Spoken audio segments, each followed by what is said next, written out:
Hi friends, welcome to RT Telangana వంటలు అండి. ఈరోజు మన వీడియోలో రెసిపీ వచ్చేసి మజ్జిగ చారు అండి. చల్లచారు అంటాం మేము దీన్నే. ఇది కూడా కమెంట్స్లో అడిగిన రెసిపీయే ఫ్రెండ్స్. కమెంట్స్లో అడిగిన రెసిపీస్ నేను ఒక్కొక్కటి షేర్ చేస్తూ ఉంటాను. ఎవరు ఫీల్ కాకండి మీరు అడిగిన రెసిపీస్ నేను షేర్ చేస్తలేను అనేసి. ఇంకా పెరుగు వచ్చేసి నేను పెద్ద కప్పు తీసుకున్నాను అండి. ఇది ఇంట్లో తోడు వేసిన పెరుగు అండి. ఇలా వేరే బౌల్లోకి తీసుకున్న తర్వాత ఈ పెరుగునంతా కూడా మనం చిక్కగా అయ్యేంత వరకు ఇలా కలుపుకోవాలి ఫ్రెండ్స్. ఇలా చేయడం వల్ల మనకు మజ్జిగ పులుసు ఏంటి అంటే చిక్కగా వస్తుంది. చల్లచారు వచ్చేసి ఇంకా బాగా విస్కర్తో ఇలా కలుపుకోండి, లేకుంటే స్పూన్తో అయినా కలుపుకోవచ్చు, గంటతో అయినా కలుపుకోవచ్చు. కాకపోతే ఫస్ట్ మజ్జిగనైతే చిక్కగా అయ్యేంత వరకు అయితే కలుపుకోవాలి. పెరుగునంతా కూడా ఇలా కలుపుకున్న తర్వాత ఇందులో కొద్దిగా వాటర్ అనేది యాడ్ చేసుకుంటూ కలుపుకోవాలి అండి. మీకు మజ్జిగ ఎంత పల్చగా కావాలో అంత పల్చగా కలుపుకోండి ఫ్రెండ్స్. కొంచెం తిక్కుగా కావాలి అంటే తిక్కుగా ఉంచుకోండి. నేనైతే నార్మల్గా ఉంచుతున్నాను, మరీ పల్చగా కాకుండా మరీ చిక్కగా కాకుండా ఇలా ఉంచుతున్నానండి. చల్లని వచ్చేసి ఇలా బాగా మిక్స్ చేసి రెడీ చేసి పెట్టుకోవాలి. తర్వాత ఇందులో తగినంత ఉప్పు వేసుకోవాలి అండి. చాలా ఈజీ అండి చల్లచారు చేసుకోవడం, పెద్ద ప్రాసెస్ ఏమీ ఉండదు. తర్వాత ఇందులో కొన్ని కరివేపాకు రెమ్మలు యాడ్ చేసుకోవాలి. అలాగే కొన్ని పచ్చిమిరపకాయ ముక్కలు, తర్వాత పొడవుగా కట్ చేసి పెట్టుకున్న ఉల్లిపాయ ముక్కలు కొన్ని వేసుకున్నాను. ఇంకా కొన్ని వచ్చేసి ఎందుకు ఉంచాను అంటే లాస్ట్లో వేయడానికి ఉంచాను అండి.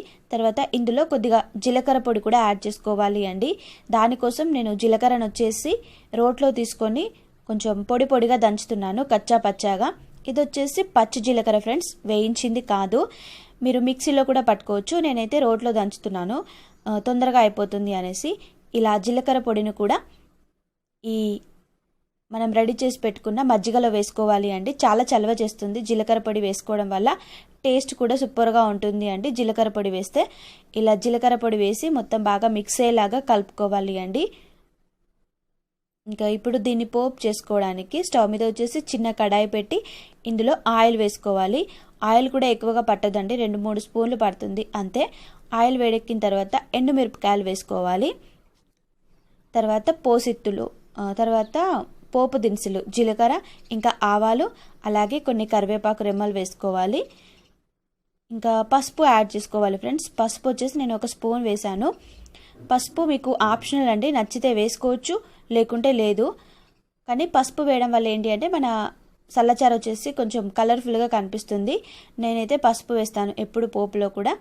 ఇప్పుడు మనం రెడీ చేసి పెట్టుకున్న ఈ మజ్జిగ పులుసులో వేసుకోవాలి అండి. పోపునంతా కూడా ఇలా వేసుకొని మనకు ప్యాన్లో కొంచెం ఆయిల్ ఉంటుంది కదా, అది ఇందులో కలిసేటట్టుగా కొంచెం మజ్జిగ వేసుకుంటూ కలుపుకోవాలి అండి. ఇంతే అండి, చూసారు కదా, చాలా ఈజీగా దాదాపు 3 మినిట్స్లో మనం ఈజీగా ప్రిపేర్ చేసుకునే చల్లచారు రెసిపీ రెడీ అయిపోయింది అండి. చాలా టేస్టీగా ఉంటుంది. ముఖ్యంగా పిల్లలైతే తినడానికి చాలా ఇష్టపడతారు అండి. పిల్లలకైనా పెద్దవాళ్ళకైనా ఈ సమ్మర్లో అయితే చాలా బాగా యూజ్ అవుతుంది అండి ఈ చల్లచారు రెసిపీ వచ్చేసి. మీరు కావాలి అంటే ఒకసారి ట్రై చేయండి ఫ్రెండ్స్. ఇంకా మీరు ఇందులో కొత్తిమీర కూడా యాడ్ చేసుకోవచ్చు మీ దగ్గర ఉంటే. ప్రస్తుతం నా దగ్గర లేదు, అందుకే వేయలేదు. ఇప్పుడు దీన్ని వచ్చేసి ఇలా రైస్లోకి సర్వ్ చేశానండి. సూపర్గా ఉంటుంది. ముఖ్యంగా చల్లన్నంలోకి, సద్దన్నంలోకి అయితే ఈ చల్లచారు సూపర్గా ఉంటుంది అండి. ఈ రెసిపీ నచ్చితే లైక్ చేయండి. Bye friends.